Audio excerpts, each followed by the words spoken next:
My fiancée just became my sister-in-law. Instead of playing the victim, I used the ultimate betrayal to squeeze $20 billion out of my cold-blooded billionaire father and walked away from Oak Haven forever. Sitting in the airport lounge before my flight out of the country, I dropped a digital bomb. I posted a lethal, six-figure fitness photo on social media with the caption, "My fiancé ran off with my brother. This young master is officially back on the market." The internet instantly exploded. Her friends completely lost it, flooding her phone with frantic texts. "Valerie, are you insane? Any woman would kill to be with Julian. Look at this photo. How could you let him walk?" When Valerie saw the post, her icy composure shattered. She slammed her desk, screaming at her assistant to trace my location. But the assistant's reply turned her blood to ice. "He's already cleared international airspace, Miss Sterling. And with your family's current travel ban, you can't follow him. This time, he's gone for good." Valerie froze as a brutal memory flashed through her mind, a conversation from the VIP lounge at the Apex Club a few weeks ago. Her wealthy friend had teased her. "Valerie, Julian is an absolute god. Arrogant to the world, but around you? He's a completely devoted shadow. When are you finally going to marry him?" Back then, I was standing just outside the door. My heart was pounding with pathetic, desperate hope, waiting for her answer. But her response destroyed me. "I'm just passing the time." Valerie had laughed carelessly. "Marry him? Don't make me laugh." 7 words, light as air to her, but they felt like 7 poison blades driven straight into my chest. Inside the room, the laughter died instantly. A heavy silence fell over her friends, stunned by her cruelty. Finally, someone whispered, "Valerie, it's been 3 years. Are you seriously still holding on to a ghost?" Outside the door, my mind had gone completely blank. Valerie had a dark secret. A phantom from her past. And all this time, I wasn't her partner. I was just a substitute. Her first love. That was the real punch to the gut. I stood outside that door like a puppet with its strings cut, completely frozen, listening to Valerie give a quiet hum of confirmation. "When we split up, he asked for a 3-year break," Valerie told the room, her voice chillingly calm. "He wanted to see other people, and told me to do the same. If the spark was still there after 3 years, we'd get back together. So, I did exactly what he asked." She paused, and you could practically hear the calculation in her voice. "The 3 years are up. I've done my part. He's coming back to the country any day now." Imagine hearing that. It felt like being struck by lightning. I went completely ice cold, trembling down to my fingertips. 3 years of absolute closeness.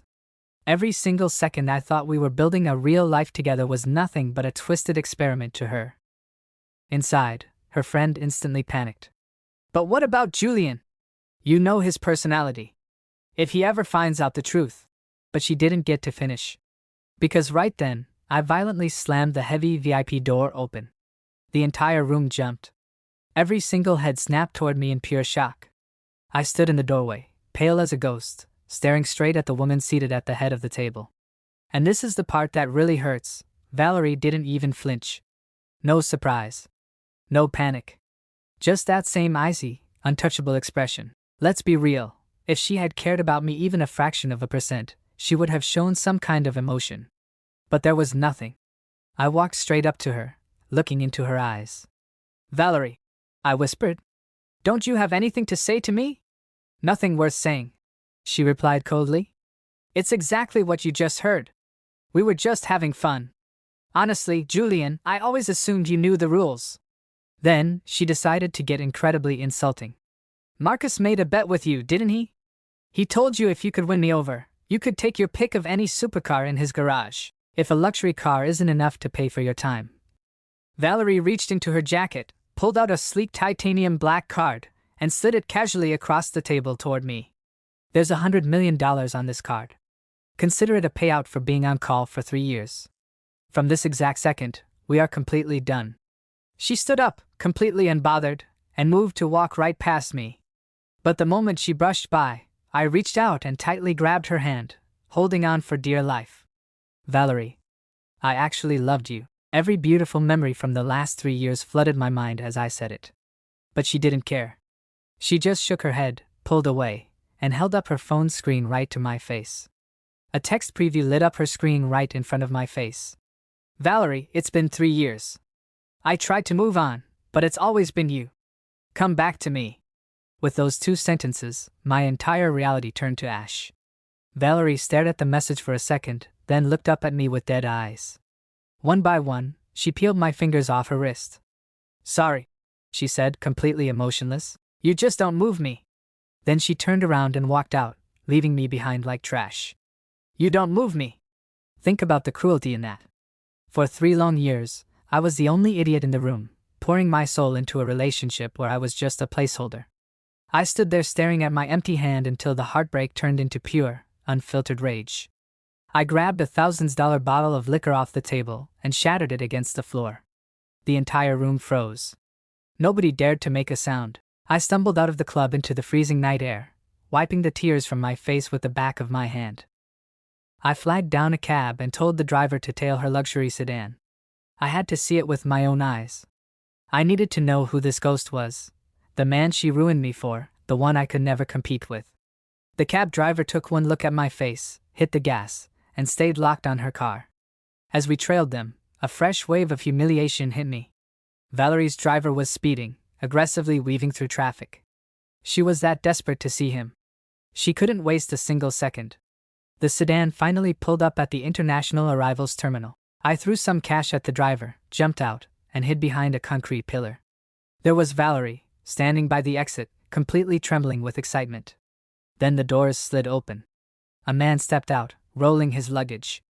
The moment I saw his face, it felt like a lightning bolt struck my chest. It wasn't just because he opened his arms and caught Valerie as she threw herself at him. It wasn't just because he kissed the top of her head like she belonged to him. It was because that man was Ethan, the stepbrother I was forced to live with, and the one person on this earth I hate more than anyone. My family history is completely toxic. Less than 6 months after my real mother died in a horrific car accident, my father brought a new woman into our house.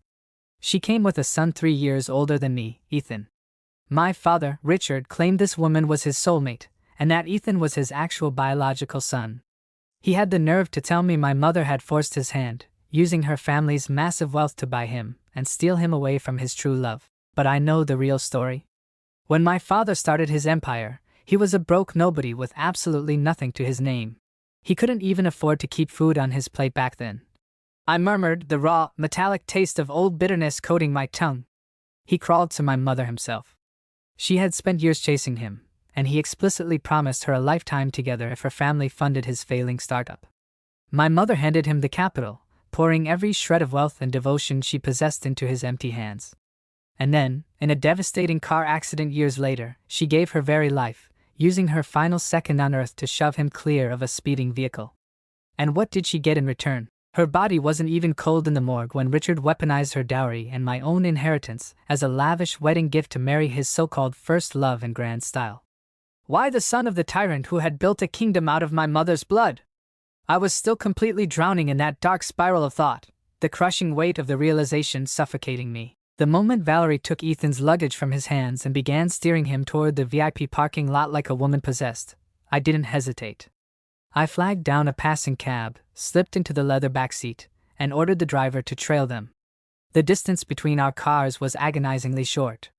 I was close enough to read every micro-expression clearly through the glass of their rear window. Valerie turned slightly toward Ethan, speaking to him with a quiet, rare softness. Then, her hand reached up, her fingers gently brushing a stray strand of hair away from his forehead. It was an action born of pure instinct, so natural, so effortless, radiating a quiet, domestic tenderness. In 3 long, agonizing years of standing faithfully by her side, I had never once received that look.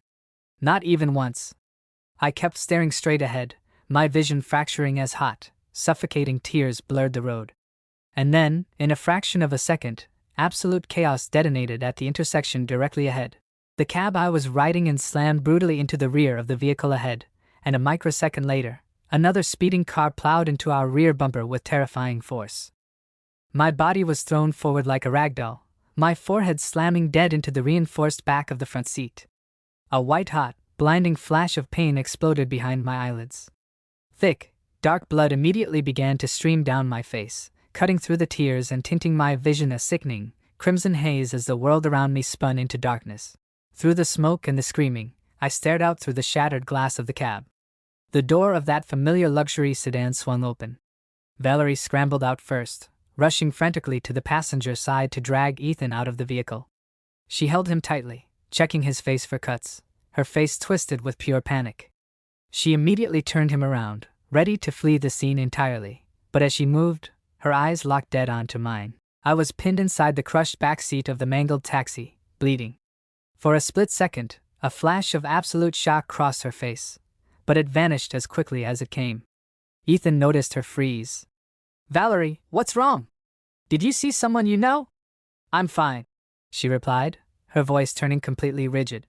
"If someone needs help, we should check on them," Ethan said, looking back at the smoking pile of metal. "I heard one of the cabs took the worst of the hit." A few seconds of suffocating silence passed. Then, Valerie turned her back on me. "It's no one I know. Just strangers." She put her arm around Ethan and walked away from the wreckage without a single backward glance. When my world finally stopped spinning, I woke up to the steady beep of a heart monitor. A nurse was adjusting the Ford drip in my arm. Seeing my eyes open, she sighed with relief. "You're lucky to be alive. Your injuries are incredibly severe, and you'll need to stay under strict observation. We need to contact your family to handle the paperwork, but..." My eyes were completely hollow. I didn't even blink. The nurse tried again. "Sir? Is there anyone we can call?" Suddenly, a familiar, cold voice cut through the sterile room. "The bill has already been cleared." I whipped my head around. Valerie was standing right there in the doorway. The nurse instantly read the heavy tension in the room and quietly backed out, clicking the door shut. Valerie stepped closer, her eyes scanning the bandages wrapping my body. She reached her hand out, trying to touch my forehead. I sharply jerked my head away, refusing to let her touch me. "The Sterling family runs a massive empire," I rasped, my voice thick with emotion. "Why waste your precious time checking on a complete stranger?" Valerie's hand froze midair. "If I don't show up, who else is going to?" Those words cut deeper than the glass from the crash. Because she was right. Who did I actually have left? My mother died too soon. My father chose his new family the second she was gone. Ethan took my place in my own home.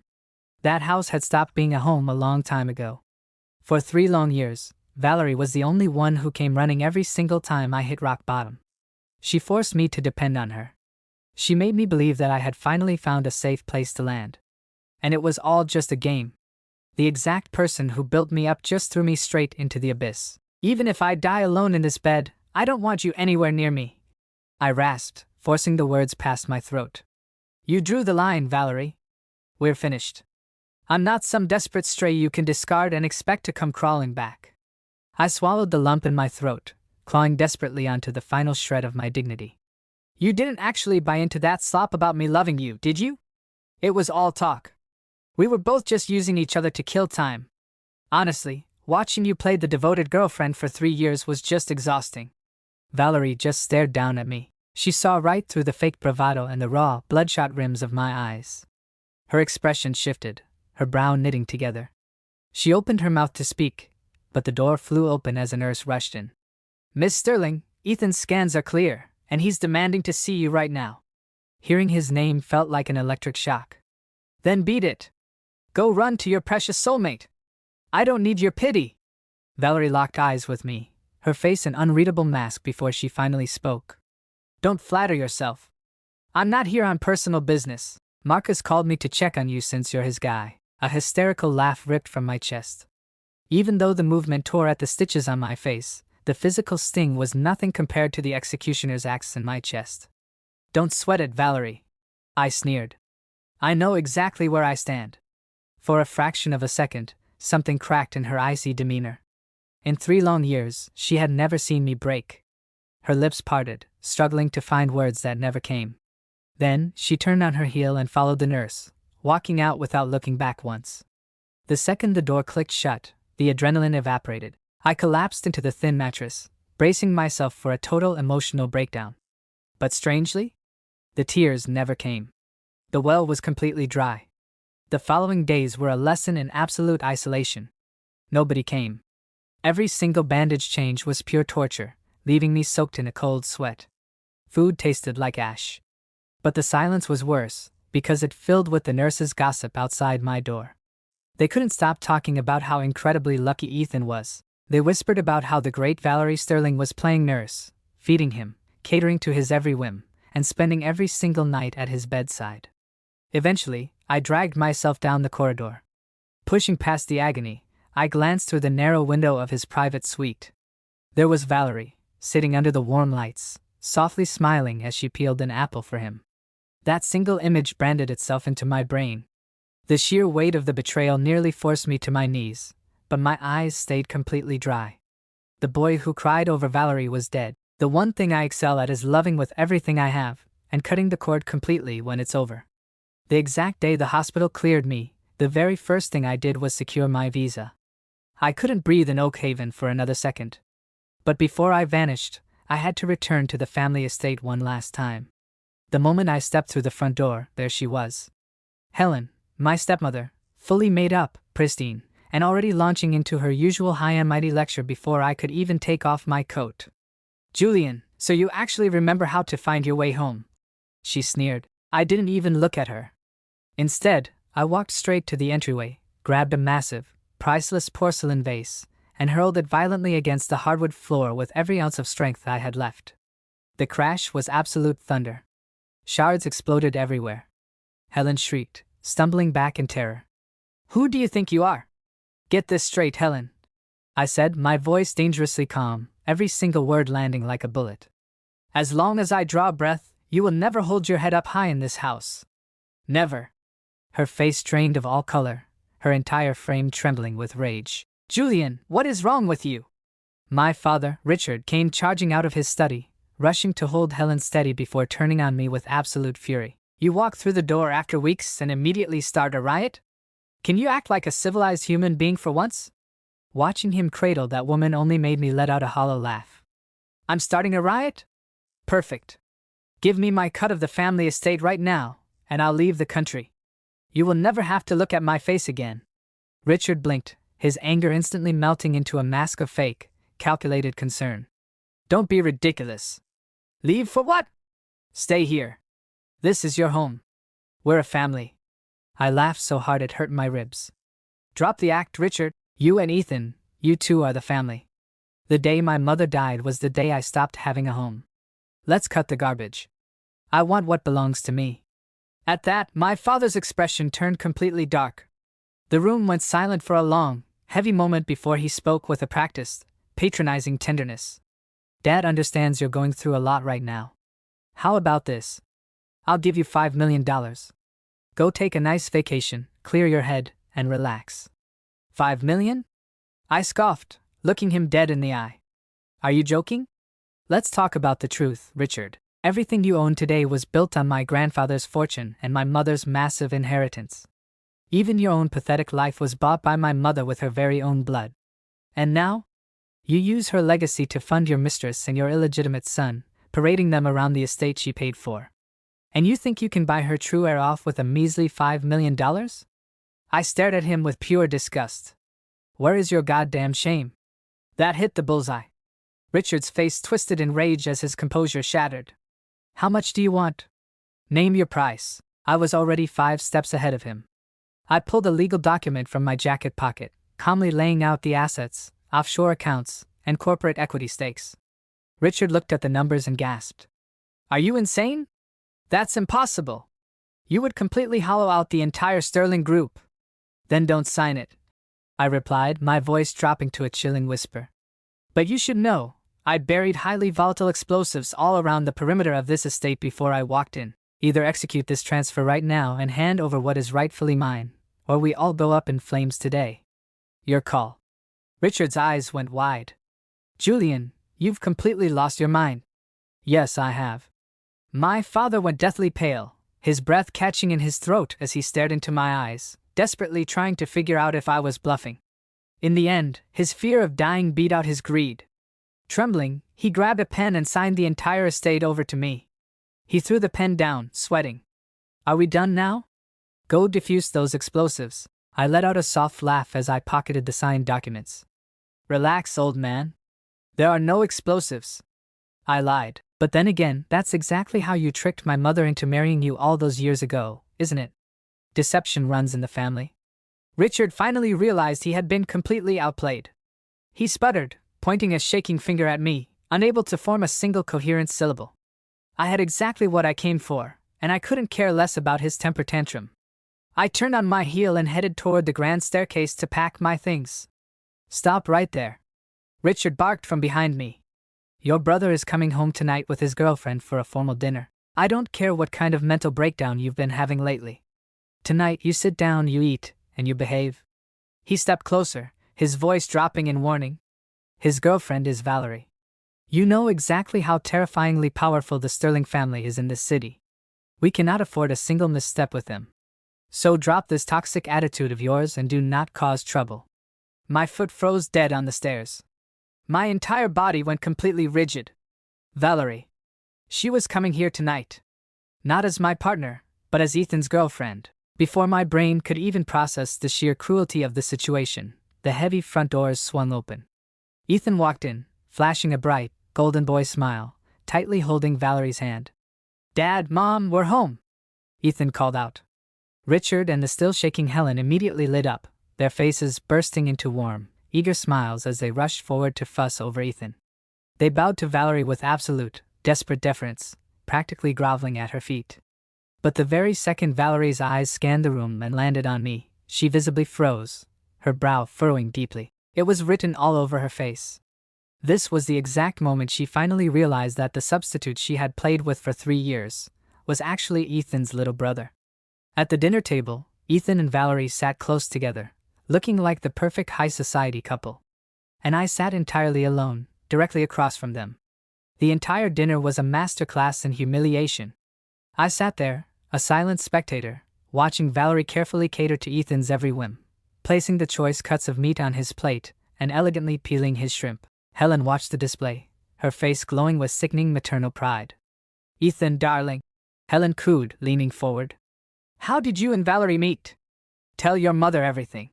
Ethan offered a perfectly rehearsed, boyish smile. "It was at a high-end charity gala, Mom. I noticed a stray cat trapped high up in a tree. I couldn't reach it no matter how hard I tried, but I refused to walk away. Valerie saw me trying to save it, stepped in to help, and then she asked for my number." He even managed to drop his eyes, feigning a touch of shyness. A sharp, hollow laugh escaped my throat before I could stop it. The entire table went stiff. They didn't know the real Ethan. This was a guy who had detested animals since he was a child, a guy who had brutally killed a stray when he was barely 10 years old. He wouldn't lift a finger to save a fly, let alone a cat. But the 4 of them went right back to playing the perfect, happy family. Sick of the pathetic theater performance, I pushed my chair back, got up, and stepped out into the crisp air of the estate garden. It didn't take long for the shadow to follow. "Julian," Ethan's voice drifted over the grass, dripping with unearned confidence. "Out here catching some air all by your lonesome? You know, I'm already fully aware of your little situation. People in our social circles filled me in on everything that went down between you and Valerie over the last 3 years." I kept my back to him, my muscles tensing slightly, but I refused to turn around. "Honestly," Ethan continued, walking closer, "when the rumors first reached me abroad, I was a little concerned. You've always had that irresistible charm, haven't you? Sweeping people off their feet without even trying. It's an absolute shame, though. All those genetics went completely to waste. Your mother couldn't beat mine, and history is just repeating itself. You lose, Julian." He stepped up right behind me, his voice dropping to a vicious whisper. "Those 3 years you spent with Valerie? That was just charity I handed down to you while I was gone. But the real deal is back in the country now. It's time for the cheap knockoff to make his exit." Slowly, deliberately, I turned around to face him. Ethan's smile faltered. My eyes didn't hold a single shred of the devastating rage or heartbreak he was desperately hoping to see. There was only pure, unadulterated contempt. "Charity?" I echoed softly, letting the word hang in the air. "Ethan, did spending a few years across the ocean make you completely forget what you actually are? You are a stray who only walked through the front doors of this estate because your mother opened her legs for another woman's husband. You're an illegitimate bastard who has to invent fake stories about saving cats just to hold on to a woman's attention." I took a step forward, completely towering over his confidence. "And you have the audacity to talk to me about charity?" Your mother eagerly picked up the garbage my mother threw away. And you just happily crawled into the bed of a woman I was completely done with. Like mother, like son. You love collecting my trash, don't you? The smug look vanished instantly. Ethan's face turned a sickening, pale green. You actually think you're winning? I scoffed, stepping closer. You're just picking up the woman I got tired of. The one I threw out. You're lifting her out of the gutter and treating her like a prize. I turned on my heel to walk away, done wasting my breath. But the second my back was turned, Ethan let out a sharp, theatrical cry. Crack. He intentionally slammed his own forehead against the sharp edge of a decorative stone bench. Blood immediately erupted from the gash, covering his face. Right on cue, the patio doors flew open. Valerie, Richard, and Helen came sprinting out into the garden. Ethan was already rolling on the grass, clutching his bleeding head, groaning for maximum effect. Dad? Mom? Valerie, please don't blame Julian. It wasn't him. I just lost my footing. Helen threw herself onto the lawn, cradling her son. Ethan, how can you be so blind? After everything he's put you through, you're still trying to protect him?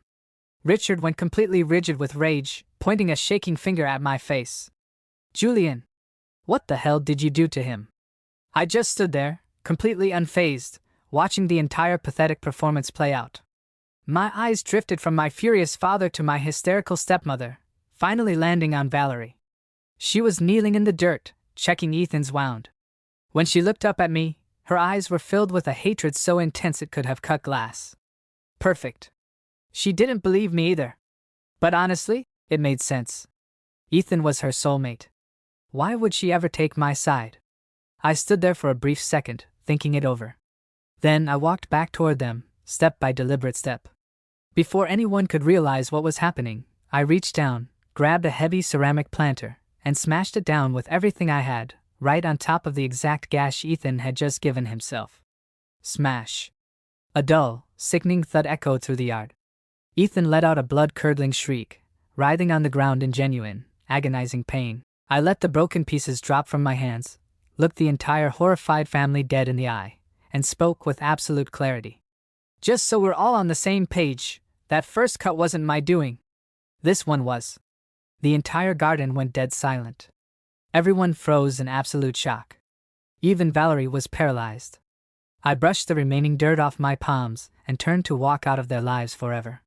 But before I could even take a step, a hand clamped down on my wrist with crushing force. I looked down. It was Valerie. Her grip was pure iron, and her face looked like a brewing storm. Richard. Valerie's voice cut through the air, sharp as glass. If your son behaves like a rabid animal and goes completely undisciplined, I won't be letting this slide.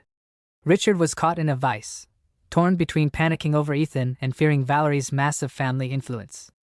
Without a single second of hesitation, he bowed his head to her. Valerie, don't worry. Richard fawned, groveling. I'll handle this ungrateful little punk personally. He spun around and barked at the security team. Grab him!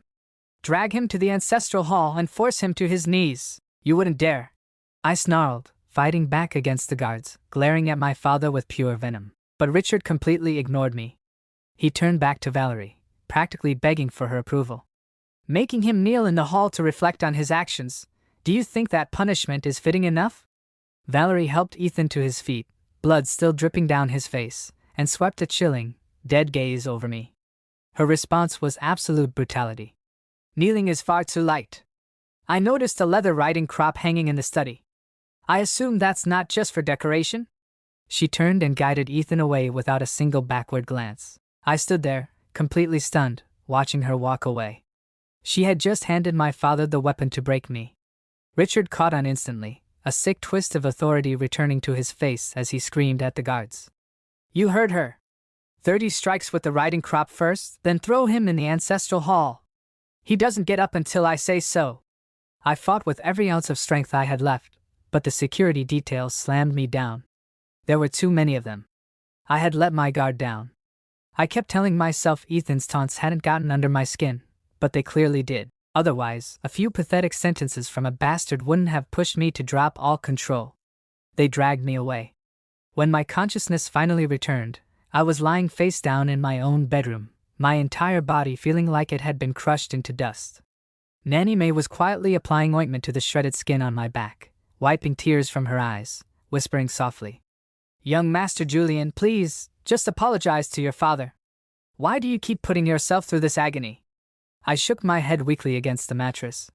Give in? If I give in to this toxic family, they will pick me completely clean until there's nothing left but bones.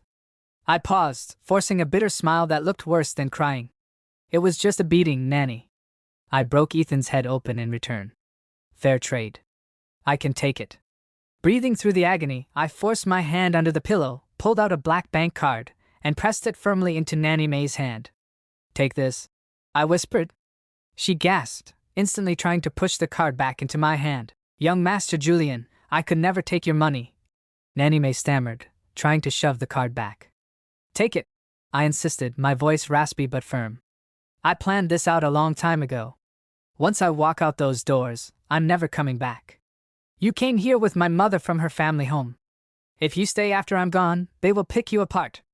This is more than enough for you to live out the rest of your days in peace. Trust me.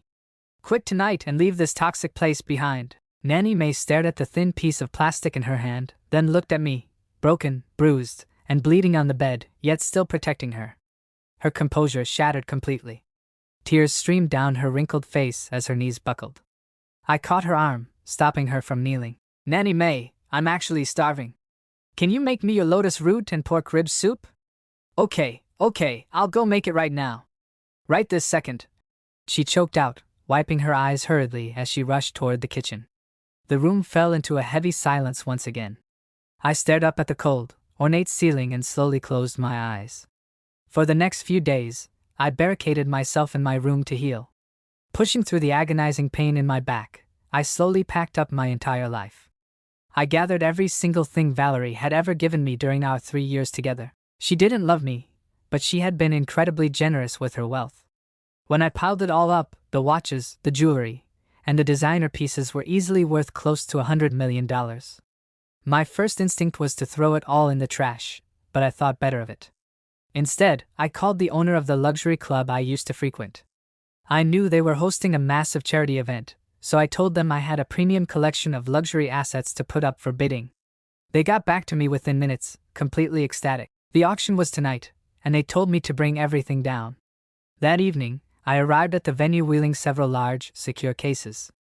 I handed the inventory over to the auction coordinator, signed the paperwork, and officially detached myself from the last pieces of my past. But the moment I turned around to leave, I ran straight into Valerie and Ethan walking through the entrance together. Valerie was pressed close to his side, looking stunning. The very second Ethan spotted me, a flash of pure, smug satisfaction crossed his face. My fist tightened instinctively, the phantom pain on my back flaring up. But I forced my fingers to loosen, letting the anger fade away. I didn't care about his smug looks anymore. Because tonight, I had a front row seat to the real show. There was absolutely no point in wasting my energy on them anymore. I had barely found a seat in the back when the main lights suddenly dimmed. The host took the stage, flashing a sharp smile as he announced a special 3-minute opening event, a kissing moment, for all the high society couples in the room to show off their affection. A bright spotlight began sweeping randomly across the dark venue, catching couple after couple in its beam, drawing cheers from the crowd. Not far from where I sat, the light brushed past Valerie and Ethan. Valerie smiled softly, looping her arms around Ethan's neck. He looked down at her, leaning in close. But before the sting of that image could even register in my mind, disaster struck.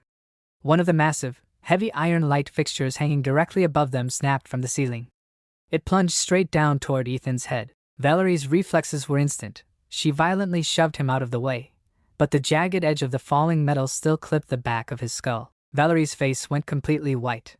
Terrified, she hauled Ethan up, completely ignoring the rest of the room as she rushed him toward the parking lot to race to the nearest emergency room. But the chaos wasn't over.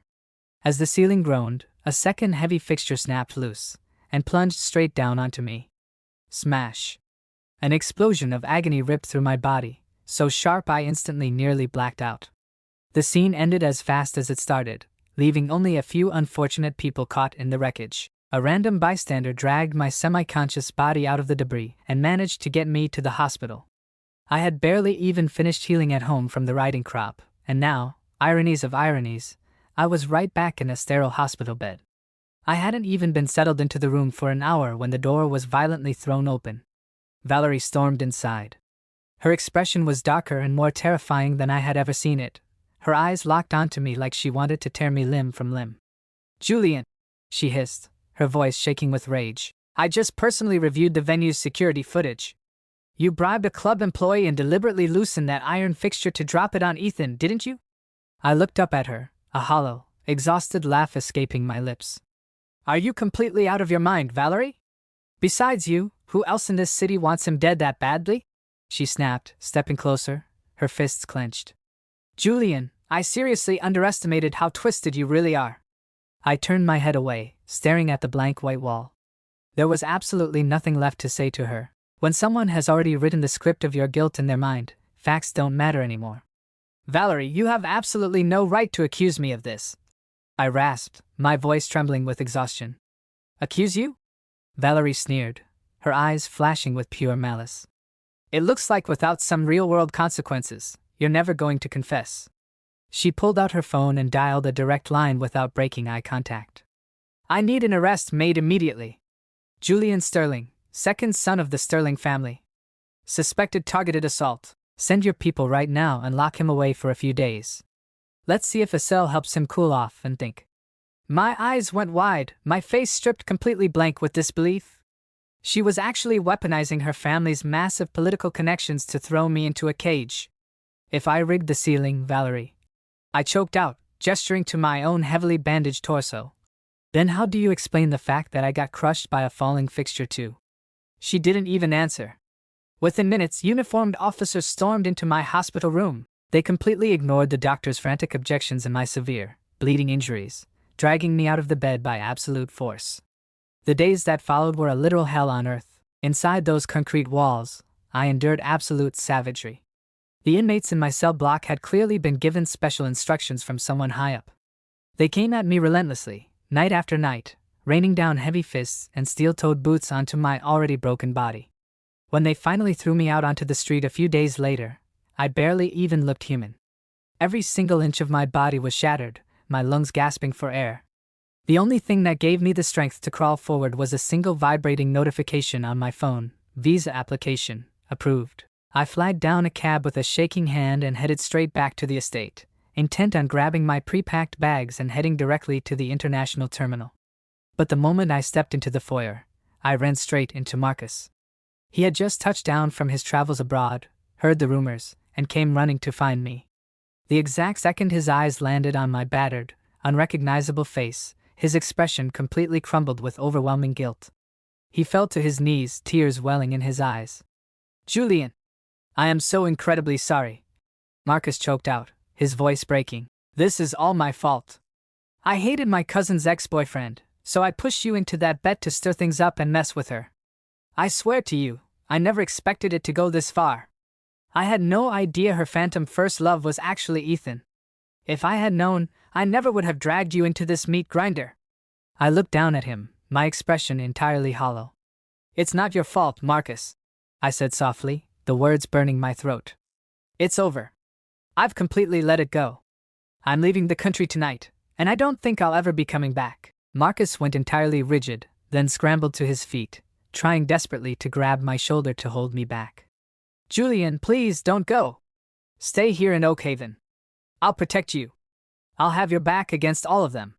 Whatever I own, Julian, half of it is yours," Marcus pleaded, his voice cracking with emotion. "No," I replied softly, shaking my head. "There is absolutely nothing left in this city worth staying for." Before I walked out for the last time, I took one final look at the sprawling estate. Every single childhood memory inside these walls had been completely suffocated, replaced by Richard, his mistress, and their golden boy bastard acting like they owned the ground I bled on. I reached down and grabbed the heavy canister of gasoline I had prepared days ago. The housekeepers began to panic, crying out, "Young master, please! Stop!" I completely tuned them out. With a blank, entirely expressionless face, I doused the grand entryway, the priceless rugs, and the toxic history of the Sterling family estate. Then I flicked the lighter. Whoosh! Aggressive, roaring flames ignited instantly, rising up to swallow the entire legacy of lie. I picked up my single remaining duffel bag and walked out the front doors into the night, never looking back as the mansion burned behind me. Marcus drove me to the airport, desperately apologizing the entire way. He was literally offering me the keys to every single supercar in his garage just to ease his conscience. I didn't say a word. I just shook my head, leaning my bruised face against the cool glass of the passenger window.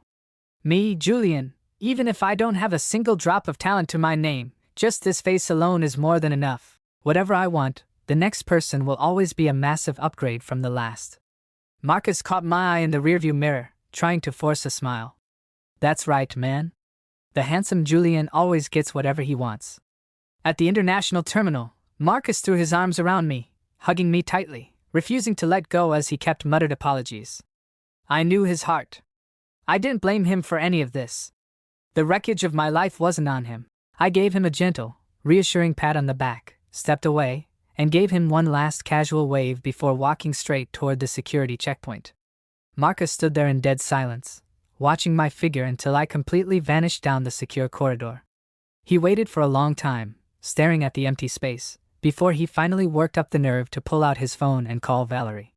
The line rang for what felt like an eternity before she finally picked up. "Valerie," Marcus said, his voice dropping into a dangerously sharp, cold tone. "I know you're completely obsessed with Ethan, but you and Julian were still together for 3 long years. He is leaving the country for good right now, and you couldn't even bother to come say goodbye." There was a long, suffocating silence on the other end of the line. Then, after a few agonizing seconds, Valerie's voice came through, sounding strangely hollow. Who left?" "Julian." Marcus spat bitterly. "He's gone. He took the very first available flight out of the country. And his exact last words were that he is never coming back on anyone else's terms again. Are you satisfied now?" Marcus roared into the receiver, his voice cracking with absolute fury before he slammed the call shut. The harsh, aggressive buzz of the dial tone sliced through the silence of the office. Valerie sat frozen at her desk, the phone still pressed tightly against her ear, completely paralyzed. Gone. Left the country. Never coming back. Those words pounded into her brain like physical blows. She forced a frown, aggressively tossing her phone onto the mahogany desk, and tried to force her attention back to the high-stakes corporate merger documents in front of her. But the dense, tightly packed rows of numbers and legal clauses just crawled across the page like chaotic ants. She couldn't register a single line. Her mind kept violently looping back, entirely unbidden, to the exact look on my face right before the police dragged me out of that hospital bed. That hollow, dead look. Feeling a sudden, suffocating weight in her chest, Valerie tugged restlessly at her collar and stood up, walking over to the massive floor-to-ceiling window. She stared out at the sprawling city lights for what felt like an eternity, her breath fogging the glass. Then, with a sudden, impulsive snap, she snatched her keys off the desk and stormed out of the executive suite. The moment she stepped into the descending elevator, she dialed the airport director's private, unlisted line. Track the second son of the Sterling family. Find out exactly which flight Julian took out of the country. Do it now. Valerie drove recklessly fast, tearing through the city streets like a lunatic. By the time her sports car screeched to a halt at the international terminal, the airport director was already waiting at the security entrance, visibly sweating and trembling as he handed over the flight manifest. "Miss Sterling, Julian took flight FX-108 to Paris." The director stammered, adjusting his collar. "It cleared the runway exactly 20 minutes ago." Valerie stopped dead in her tracks. Slowly, she raised her eyes to the massive, glowing departure board overhead. Right next to flight FX-108, 3 green words illuminated the dark terminal: cold and absolute, departed. In flight. She stood completely motionless in the center of the chaotic, echoing terminal. Voices in a dozen different languages swirled around her, the wheels of heavy luggage rolled past, and travelers laughed and chatted, entirely oblivious to the world shifting on its axis. Right then, her phone violently vibrated in her palm. Ethan's name flashed across the screen. She drew a slow, heavy breath and forced herself to press answer. "Valerie." Ethan's voice drifted through the speaker, laced with a faint, calculated weakness. "My head still hurts a little bit. Are you wrapped up at the office? I really miss you." In the past, during any moment of the last 3 years, she would have dropped the entire world, corporate empires be damned, and sprinted straight to his side. But right now, she just stood there, her eyes locked onto the tiny, fading blinking light of a jetliner vanishing into the black expanse of the night sky. She stayed silent for a long, agonizing moment. Finally, her voice cut through the noise. "I'm on my way." When she arrived at the hospital's exclusive VIP wing, Ethan was propped up smoothly against the plush headboard, his face painted with a carefully practiced paleness. The exact second he saw her walk through the door, his eyes lit up with triumph. Valerie sat quietly in the armchair beside his bed. She let him talk and talk, his voice filling the room with sweet, affectionate stories, but her mind was 10,000 miles away, flying over the Atlantic. Ethan, highly attuned to reading people, immediately picked up on her chilling, unusual quietness. He leaned forward slightly, carefully probing the waters. "Valerie, are you still stressed about Julian? Dad just called and told me he packed his bags and fled the country after pulling a horrific stunt like that. Honestly, getting out of the country to clear his head might be the best thing for him." Ethan muttered, checking his tone to sound reasonable. "Just give him space. He'll crawl back eventually. Let's just drop it." Valerie nodded instantly, shutting down the conversation. But the second Ethan's breathing evened out and he fell asleep, she pulled out her phone. Her thumb hovered over the glowing glass before she pulled up a chat with her personal fixer, rapidly typing a directive. "Track Julian's coordinates in Europe. I want a full breakdown of his lifestyle and contacts sent directly to me every Monday." But right as her finger went to hit send, she locked up. "What am I doing?" The thought hit her like ice water. He was a distraction. A substitute. Is a cheap knockoff really worth this much of my energy? With one aggressive swipe, she wiped the text clean and tossed the phone onto the nightstand. On paper, the grand reunion with Ethan was a total triumph. They were the city's reigning power couple, flawless, untouchable, and perfectly matched. Valerie played the part of the devoted partner to absolute perfection. She managed the high-profile dinners, dominated the boardroom, and stood beside him at every red carpet gala. But behind closed doors, only Valerie knew the real story. This postcard-perfect life was entirely hollow, clinical, and completely numb. Lately, she couldn't even finish a spreadsheet without drifting off, staring blankly out her high-rise office window. Her mind would violently hijack her focus, dragging her back to the afternoons when I used to bypass her security, sneak into her office at her busiest hours, wrap my arms around her waist from behind, and deliberately whisper into her ear just to ruin her train of thought. Even on her private jet, her eyes would drift toward the luxury cabin walkway, the exact spot where I had wrapped her in a heavy blanket and carried her out after she collapsed from overwork, while she softly cussed me out against my chest the whole way. These memories had no right existing in her new reality, yet they stalked her like aggressive ghosts, invading her headspace unbidden and leaving her completely rattled. Later that week, she took Ethan to the hyper-exclusive private dining club we used to frequent, the one booked solid 6 months in advance. The caviar was still perfect. The vintage wine was immaculate. Valerie chewed in dead silence, her mind drifting to the memory of how I used to wait until she looked away just to steal the best cut of food right off her fork. I'd always swear up and down it wasn't spicy, right until my face turned red and I'd grab her cocktail, drinking straight from her glass without an ounce of shame before grinning. "What's yours belongs to me." Back then, every single meal ended in absolute, chaotic fireworks. But it was alive. This dinner with Ethan? It was so suffocatingly sterile that the only sound in the entire room was the metal scrape of silver slicing against fine porcelain. It felt like a wake. That night, she lay on her side of the massive master bed, drifting in a half-asleep haze. Her arm reached out across the sheets out of pure habit. Her palm landed flat against a warm, breathing chest. But the second her skin made contact, her eyes snapped wide open in the dark. Everything was wrong. The temperature was completely off. It lacked that familiar, high-voltage heat she had slept next to for 3 long years. The rhythm of the breathing was wrong. The natural scent in the air was completely missing. She was finally back in the arms of the man she ruined me for, but as she stared into the shadows of the ceiling, Valerie realized she was freezing to death. Even the quiet, subtle sounds of sleep in the room were entirely wrong. I had never been a still sleeper. Over those 3 years, I was constantly tossing and turning, stealing the covers in the middle of the night without even realizing it. Like a small animal desperately searching for a heat source, I used to burrow straight into her arms in a half-asleep haze, pulling her close. Valerie's eyes snapped wide open in the dark. A sudden wave of deep, almost violent rejection swelled in her chest, suffocating her. For the first time in her life, she practically shoved Ethan away from her, threw the sheets off, and stepped out of the bed entirely. Ethan stirred, blinking sleepily in the shadows. "Valerie? What's wrong?" "Go back to sleep," she said, her voice freezing the air. "I just remembered there's an urgent corporate acquisition document I need to review immediately." Without waiting for his stunned, half-awake response, she strode out of the master suite, went straight into her private study, and slammed the door shut. She needed to be completely alone. She needed absolute silence. She needed to force the face that was growing clearer and more vivid in her mind out of her head for good. But the harder she fought it, the deeper it cut. 1 week later, the city hosted a massive high-society business gala. Valerie attended as the guest of honor, with Ethan resting smoothly on her arm. Every billionaire and aristocrat in the room flocked to them, singing the exact same rehearsed praise, whispering about how they were the ultimate, flawless couple.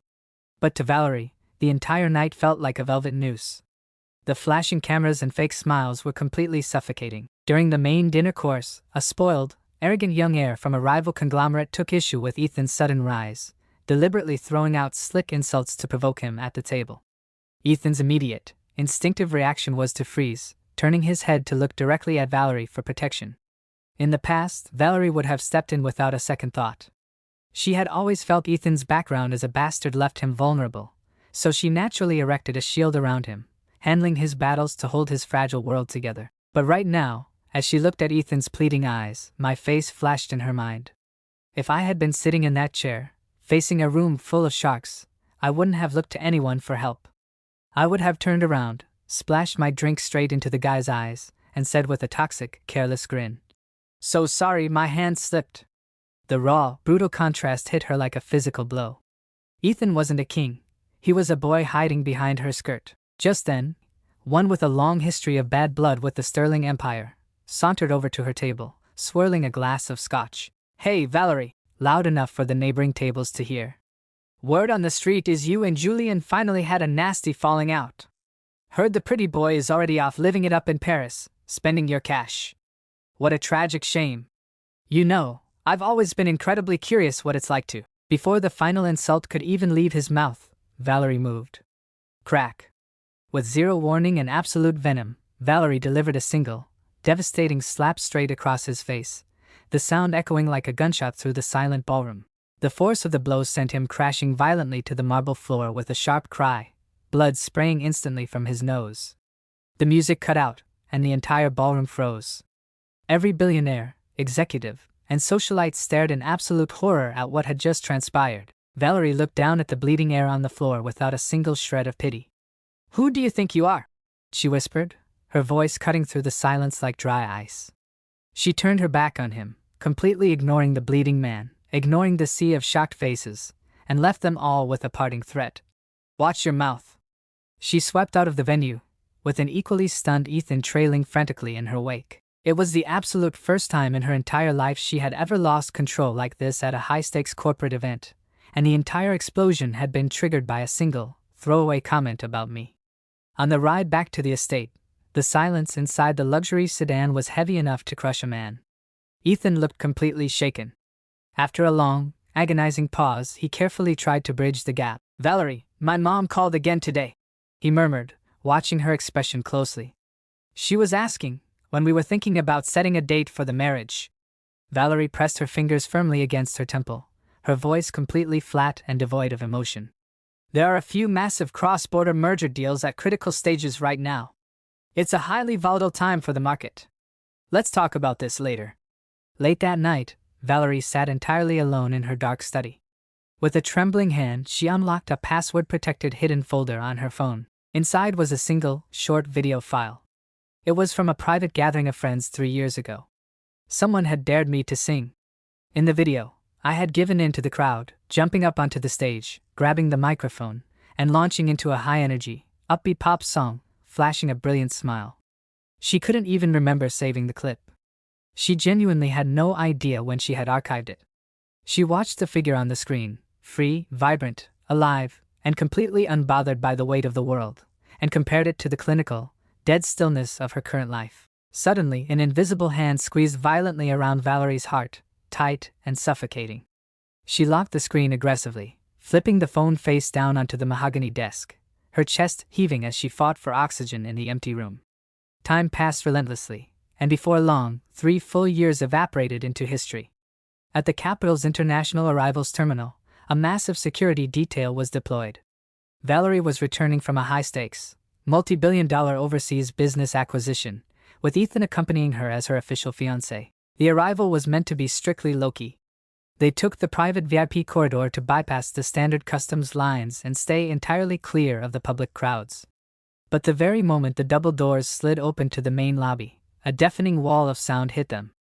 The entire arrivals hall was completely choked with people. Hundreds of screaming young men and women were packed shoulder to shoulder, holding up glowing LED signs, massive bouquets of flowers, and custom banners, shrieking the exact same name over and over again. Julian! Julian! Julian! The chant was so deafening it felt like the steel beams of the roof might split open. Ordinary travelers stopped dead in their tracks, turning to stare at the commotion and whisper among themselves. Who is that? What the hell is going on? You seriously don't know? That's Julian. He's the biggest name in global entertainment right now. Debuted 3 years ago out of nowhere. The media calls him the face that could launch 1,000 ships.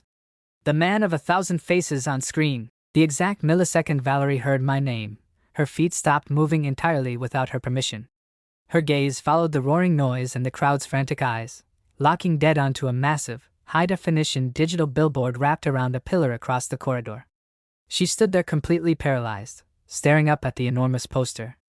The chaotic noise of the entire arrivals hall faded into absolute static around her until the only thing left in her world was that figure on the screen, blazing like a solar flare. Ethan saw it too. A sharp spike of panic hit him, and his grip tightened instinctively on Valerie's hand, his fingers digging in. Valerie? That's Julian. I heard he went abroad and crawled into the entertainment industry, trashing a perfectly good life as a young heir just to mess around in show business. There was a desperate, deliberate dismissiveness bleeding through his tone. But Valerie didn't hear a single word. She had known every single detail for all 3 of these years. Even though she had never once reached out to find me, news of my ascent had hunted her down anyway. She knew I had debuted at the absolute top of the industry. She knew every single film I touched was hailed by critics and smashed box office records.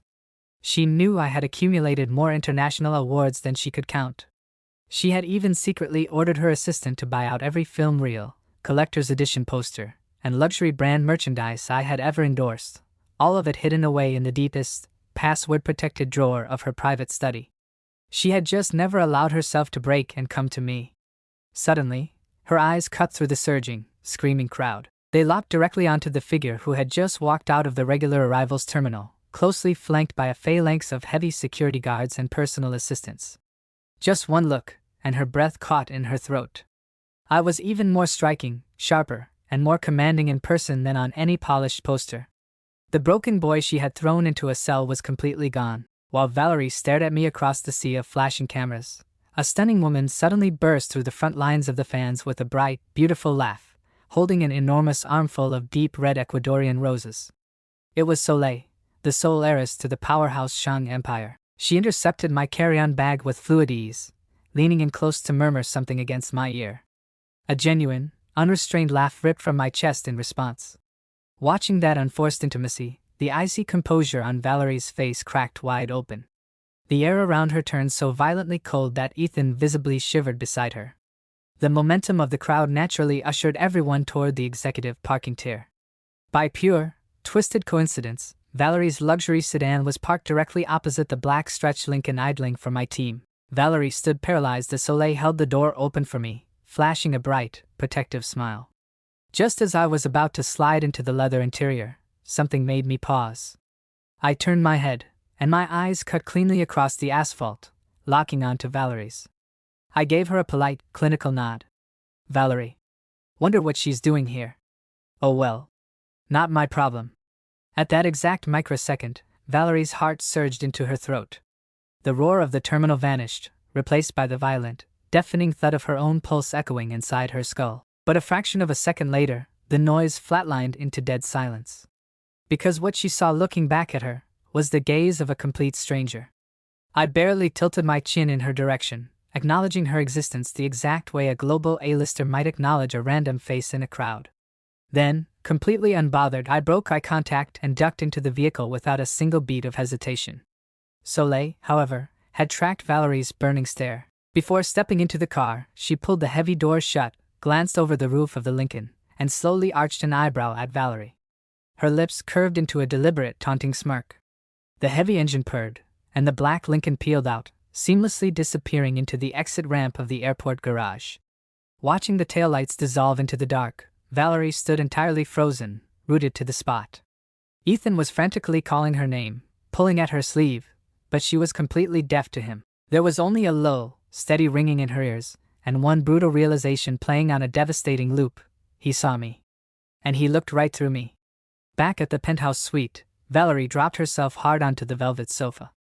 She didn't sleep, not for a single second. The airport encounter played on a devastating, endless loop in her mind. The way Julian had looked right through her like she was an absolute nobody. The effortless, unforced intimacy between him and Soleil.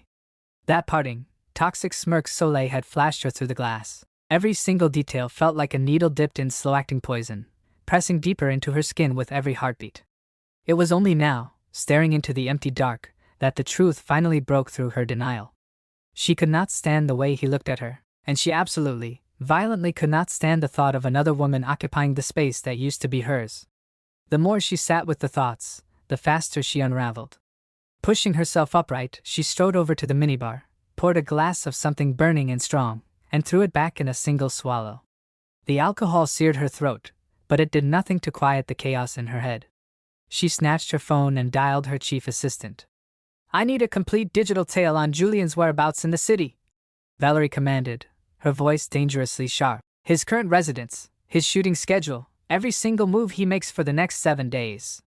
And Soleil, I want to know what she's been doing for the last 3 years. What exactly is her relationship to Julian? I want a full intelligence report. The faster, the better." The order was cut, and the line went dead. Valerie spent the rest of the night pacing the length of the room, waiting. Every ticking minute stretched out like an agonizing hour. Several hours later, just as the sky was beginning to turn a bruised, stormy gray, her assistant called back with a thorough, exhaustive dossier. Julian's current address and studio schedule were laid out in full, but it was the data regarding Soleil that made Valerie's chest sink into a bottomless hollow. Soleil came from untouchable old money, and she was brilliant in her own right. The exact moment Julian had left the country 3 years ago, she had quietly shifted her entire operational world to Europe, setting up her main corporate base in Paris. Moving entirely behind the scenes as a high-powered investor, she had personally cleared every single obstacle in his path. She had weaponized her global connections and resources to help him break into the cutthroat fashion industry and establish his absolute foothold in cinema. Over those 3 long years, she had never once left his side. She had been a quiet, constant, unwavering guardian. Their bond was completely undeniable, built seamlessly on the very ashes Valerie had left behind. Publicly, they're known as close friends, her assistant added carefully over the line. Whether it's gone further than that, the industry can't agree.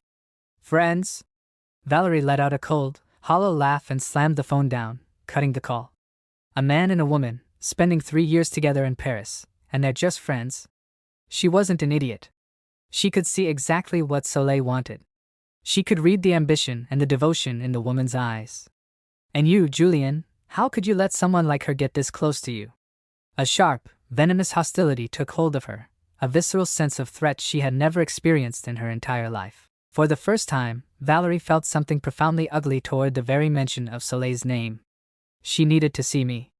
She needed to look me dead in the eye and force me to tell her what Soleil really meant to me. Fortunately, a week later, her chance arrived. Her assistant reported that I would be attending the exclusive after-party of a top haute couture fashion show. Valerie immediately pulled every corporate string she had to secure an invitation. The high society event was held on the grounds of a historic private estate. The moment Valerie stepped inside the grand ballroom, her eyes locked onto me.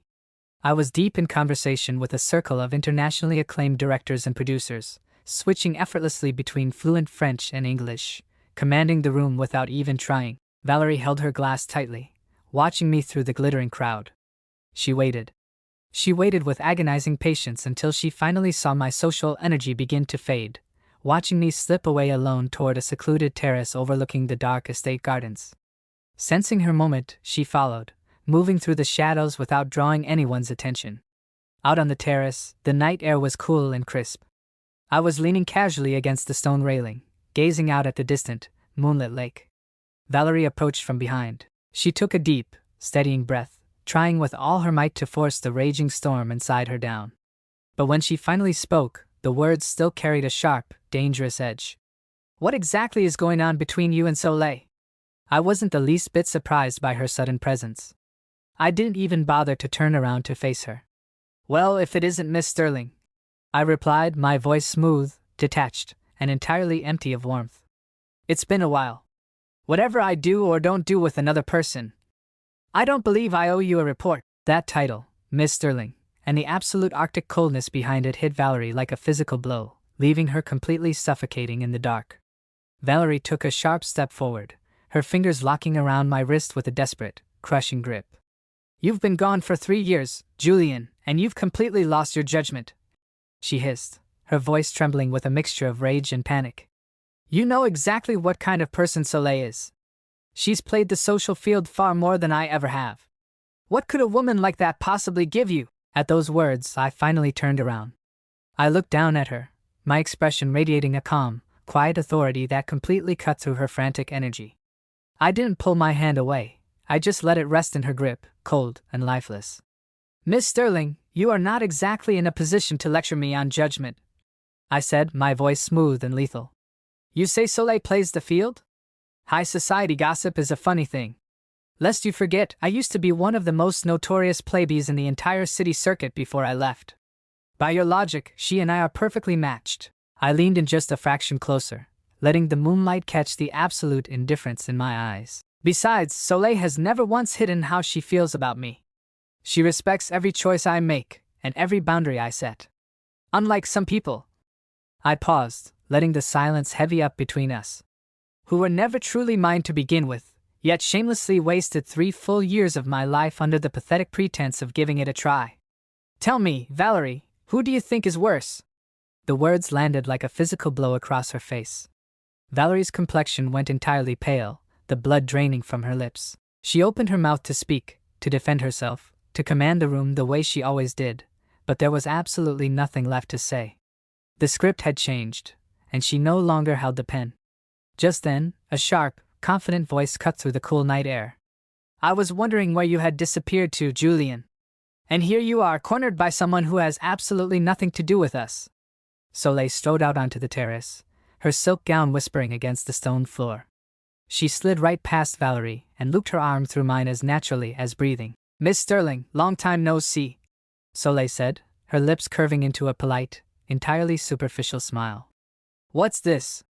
Having a little chat with my boyfriend? The mood out here looks a bit tense." The word boyfriend hit Valerie like a sudden, concussive punch to the skull. Her pupils contracted in absolute shock. She snapped her gaze away from Soleil and locked it onto me, her eyes wide, silent, and practically begging me to deny it. She was searching for even a flicker of hesitation, a slight frown, a micro-expression, anything to prove the claim was just a stunt. But I didn't give her a single crumb.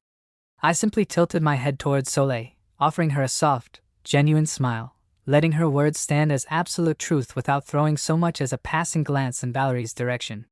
Soleil drank in every single flicker of Valerie's crumbling expression, her smile widening with absolute satisfaction. "I hear you and Julian have a little history," Soleil said, her voice dripping with mock sympathy. "But that's ancient history now.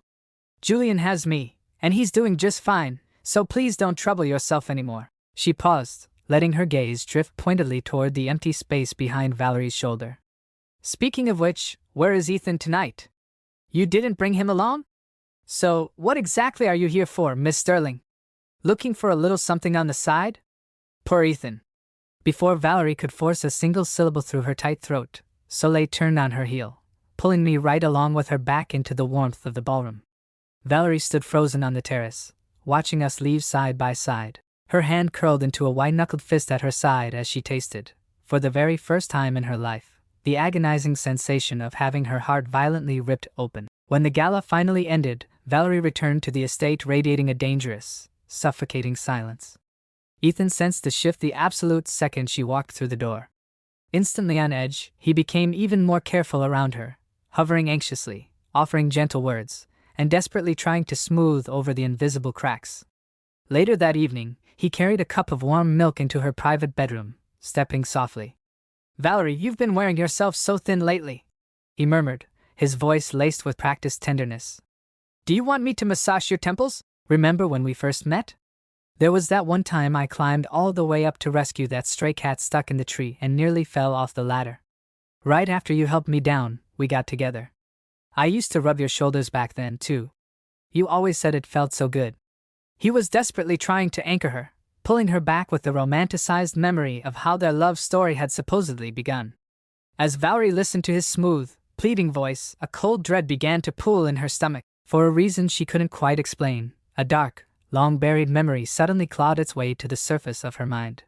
It was a fragment of gossip from years ago, an old, long-retired servant at the Sterling household, whispering under their breath in a hidden corner of the courtyard. The servant had been muttering that Ethan, even as a young child, had never actually liked animals.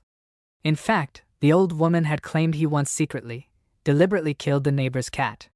And then, a memory of something I had said years ago flashed vividly in her mind. I had warned her about Ethan, sharp, mocking, and biting words that she had instantly brushed off back then, dismissing it as my petty jealousy trying to cause trouble. But right now, in the chilling silence of her bedroom, the pieces clicked together with terrifying precision. She quietly reached up, caught Ethan's wrist, and moved his hand away from her head. "It's fine," she said, her voice devoid of any warmth. "I'd rather be alone." Ethan had no move left to make. Sensing the absolute wall she had put up, he didn't dare push it. He just quietly backed out of the room, shutting the door behind him. A few days later, Valerie's highly capable assistant was sorting through a batch of archived files shipped over from the home estate when they stumbled onto a hidden digital folder, a copy of an old investigation report that had been deliberately buried for years. It concerned the fatal car crash that had killed my mother. The deeper the assistant read, the worse it got. The forensic report explicitly indicated that the crash was not a simple mechanical failure. There were clear signs the brake lines had been deliberately tampered with. And the one person who stood to gain the absolute most from her death? Richard. He had risen to absolute power and seized total control of the Sterling Group immediately after the funeral. Almost simultaneously, an encrypted alert popped up on Valerie's laptop. An informant she had planted inside the Sterling Group months ago had sent an urgent, high-level data dump. The Sterling Group was already a hollow shell. Over the past few years, Richard had been siphoning enormous sums of corporate capital, routing the cash through a complex web of offshore shell companies to hide the stolen assets. And Ethan and his mother, Victoria, mother and son, didn't just know about the fraud. They were in it up to their necks, actively signing off on the transfers. The entire conglomerate was buried under a mountain of hidden debt, teetering on the edge of total collapse. But what hit Valerie like the ground dropping out from under her feet was the final audio file in the leak. It was a secret wiretap recording. The audio captured Ethan's voice, completely stripped of his usual gentle, timid innocence, talking to a close friend over drinks. "Back then, I threw myself off that ladder on purpose." Ethan's recorded voice laughed, cold and calculating. "Faked the entire cat rescue. I knew exactly what kind of savior complex a woman like Valerie had, and I needed her to notice me. Women like her fall for that tragic, heroic routine every single time. And the garden incident? Staged that one too. I knew her schedule, saw she was about to walk outside, so I timed it perfectly and walked right into her path to look like the victim." The audio recording continued to play, Ethan's voice dripping with a sickening, arrogant amusement. "And the heavy iron light rig at the charity club? I paid an employee to loosen it myself. I actually wanted it to hit me a little harder to make it look worse, but it only grazed the back of my head. Still, it got the job done perfectly. And Julian? Who the hell does he think he is, thinking he could ever compete with me? Valerie's heart has always belonged to me. One pathetic little trick, and she bought the whole thing hook, line, and sinker. She even used her own family's connections to have Julian locked in a holding cell and beaten for days just to avenge me." The recording clicked off, leaving behind a deafening, ringing silence. It was only now, in this freezing moment, that Valerie finally saw the absolute, unvarnished truth. The man she thought was the tragic, pure love of her life was a calculated, manufactured lie from the very beginning. And every single wound, Every physical and emotional scar she had ever inflicted on Julian was built entirely on that lie. She had been a complete and utter fool, played like a mindless puppet by Ethan and his mother every single step of the way. Valerie's legs gave out completely. She crumpled to the hardwood floor, her face as white as a sheet, trembling violently as the sheer horror of what she had done crashed down on her. Within minutes, she had her security detail summon Ethan directly to her private study. The moment he walked through the door, smiling his usual gentle smile, Valerie threw the entire stack of investigative files and the glowing audio recorder aggressively across the desk, scattering the undeniable proof right at his feet. Ethan froze. He desperately tried to deny it at first, stammering out excuses and lies. But faced with the irrefutable forensic evidence, the audio of his own voice, and the terrifying, absolute weight of Valerie's silent fury, his carefully constructed defenses shattered completely. He collapsed onto his knees, crawling across the floor and weeping as he confessed to every single thing. "Valerie, please! I only did it because I love you too much," Ethan sobbed, desperately trying to grab the hem of her skirt. "I was terrified and jealous of Julian. I just wanted you to look at me, to care about me more. I'm sorry. I was wrong. I know I was wrong. Please, just give me one more chance." Valerie stood perfectly still, staring down at the twisted, pathetic, desperate thing Ethan had become. She felt absolutely no mercy. No lingering affection. There was only a profound, stomach-turning disgust. And in that exact moment, Julian's face surfaced in her mind entirely unbidden. She remembered how he looked in that hospital bed, bruised, bleeding, and entirely broken by her hands. Yet, even at his absolute lowest, even in his worst pain, Julian had never once begged. He had never crawled. He had looked at her with quiet, unbroken dignity, packed his bags, and walked into the fire.